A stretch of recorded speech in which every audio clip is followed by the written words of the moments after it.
Hello भाई लोग, हाल चाल कैसा है। आज बोर्डो चैप्टर 5 का कुछ चीज पॉइंट आउट करने वाले हैं। जैसे मोएगी का मोय मोय हो गया। फर्स्ट जो 4 डिफेंड ट्री आए उसके बारे में बात करते हैं। जूरो, हिदारी, मासुरी और इसका नाम क्या है कमेंट करके जरूर बताना। इन सब का मकसद एक ही है, ओसुकी को डिवर करना।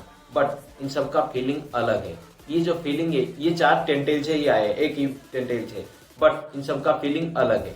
टेंटेल से ये फीलिंग नहीं आए, बल्कि जो क्लॉ ग्रीम्स थे जिसको डिवर करने की कोशिश किए हैं उनका फीलिंग से ये शेयर हो गया है इनसे। मतलब बॉग, सास्के, मोएगी और जो शिनोबी कोनोहा में डिवर करने की कोशिश किया था उसका फीलिंग इनमें शेयर हो गया है। बस मात्सुरी से देखते हैं। देखो अब नाम पता चल चुका है तो नाम लेना ही पड़ेगा। मोएगी का फीलिंग शेयर हुआ है मात्सुरी से। मोएगी के लिए इम्पोर्टेंट है कोनोहामारू और उसका टीम, इसीलिए उसके फीलिंग के अनुसार वो कोनोहामारू को टारगेट किया। इसका मतलब ये नहीं कि वो कोनोहामारू से शादी करेगी। मे भी हिनाटा का बहन शादी कर सकता है, मे बी और मे नॉट भी, कोई गारंटी नहीं है। बट उसका टारगेट कोनोहामारू है फिलहाल के लिए। नेक्स्ट जूरा, वो बताता है कि नारुतो को वो डिवर करना चाहता है। नारुतो तो ओत्सुकी नहीं है, फिर भी क्यों बता रहा है। देखो उसका फीलिंग जो शिनोबी सारादा को बचाया था कोनोहा में क्लॉ ग्रीम से, उससे शेयर हुआ है। देखो फिलहाल कोनोहा में ट्रेंडिंग टॉपिक है बोरुटो, क्योंकि उसने नारुतो को मारा है और सबको पता चल चुका है कि नारुतो कितना इंपॉर्टेंट है और शिकामारू कितना बेकार है। इसीलिए 3 साल से उसका स्टोन फेस भी नहीं बनाया गया है। ये देख सकते हो आप। नारुतो कई बार विलेज को दुश्मनों से बचाया है, इसीलिए वो भगवान बन चुका है और सबके लिए इम्पोर्टेंट भी। और जूरा का इस इम्पोर्टेंट का फायदा उठाता है।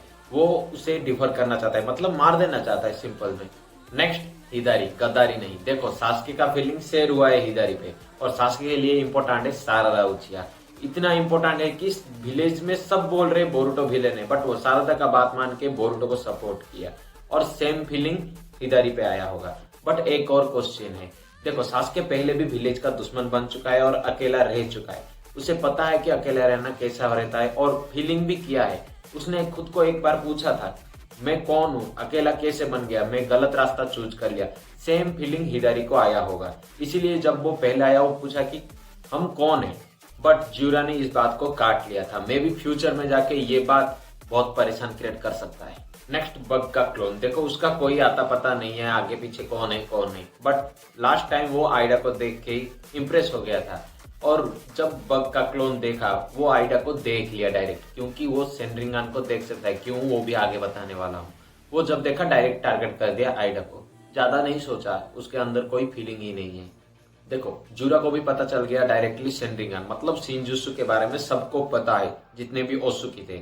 देखो एक्चुअली शिनजुत्सु का जो डीएनए था सिर्फ आइडा, कावाकी इनमें से नहीं बल्कि टेंटेल में भी इम्प्लांट किया गया था, ताकि एक ओत्सुकी को डिवर किया जाए तो डायरेक्ट सीबाई गॉड तक पहुंचा जा सकता है। मतलब खुद सीबाई गॉड डायरेक्टली बन सकते हैं। किसी प्लानेट में जाके बार बार चक्रापुर डिवर करना, ये सब नहीं करना पड़ेगा। अब बारी है इसी के पास सीबाई गॉड का डीएनए कैसे आया। देखो मैं पहले भी बता चुका हूँ, फिर से बता रहा हूँ। जब इशिकी और कागुया अर्थ पे आए तब ऑलरेडी एक डिवाइन ट्री अर्थ पे था, और कागुया ने जब पूछा था वो बताया कि करोड़ों साल पहले ये डिवाइन ट्री आया है। ये ट्री कहाँ से आया है किसी को भी पता नहीं।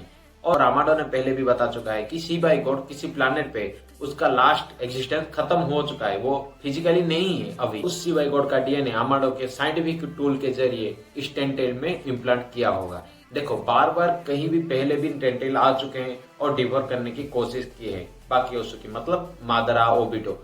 बट सीबाई गॉड का नामो निशान नहीं था। बट सिर्फ इस टेंटेल को लेके इतना क्यों।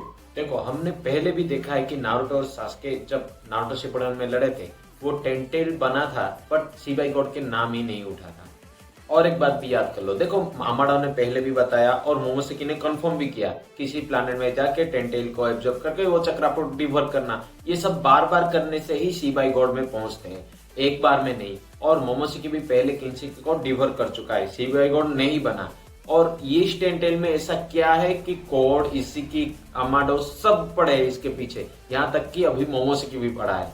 और अब इस ओत्सुकी और डिवाइन ट्री को क्या दिख गया कि वो फिर से बोरुटो के फ्यूचर को लेके बोल रहा है। पहले मोमोसेकी बता बता के परेशान कर रहा था, अब ये फिर से बोल रहा है।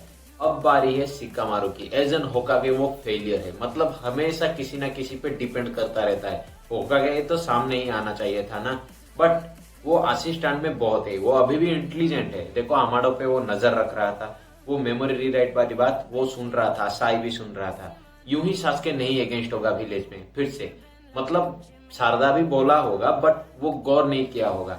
बट बोरुटो का फोटो वो जरूर देखा होगा नारुतो के फैमिली के साथ। और रही बात स्टोन फेस की, शिकामारू का स्टोन फेस नहीं बनाया गया है 3 साल से, मतलब वो बस इमरजेंसी में होकागे बना, ऑफिशियली नहीं बना, विलेज को बस संभालने के लिए ही बना। सास्के भी चला गया था और नारुतो गायब है।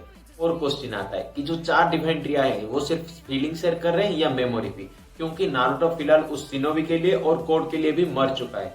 किसी को भी पता नहीं है कि वो कहाँ है, सिर्फ बोरुटो और चंद लोगों को ही पता है। बट वो बोल रहा है कि वो नारुतो को डिवोर करने की कोशिश करने वाला है। मुझे लगता है वो सिर्फ फीलिंग शेयर कर रहे हैं, मेमोरी। फ्यूचर में और एक ओत्सुकी आने वाला है कावाकी के जरिए, उसके कर्मा के जरिए आके भी आने वाला है, वो भी ओत्सुकी ही रहेगा।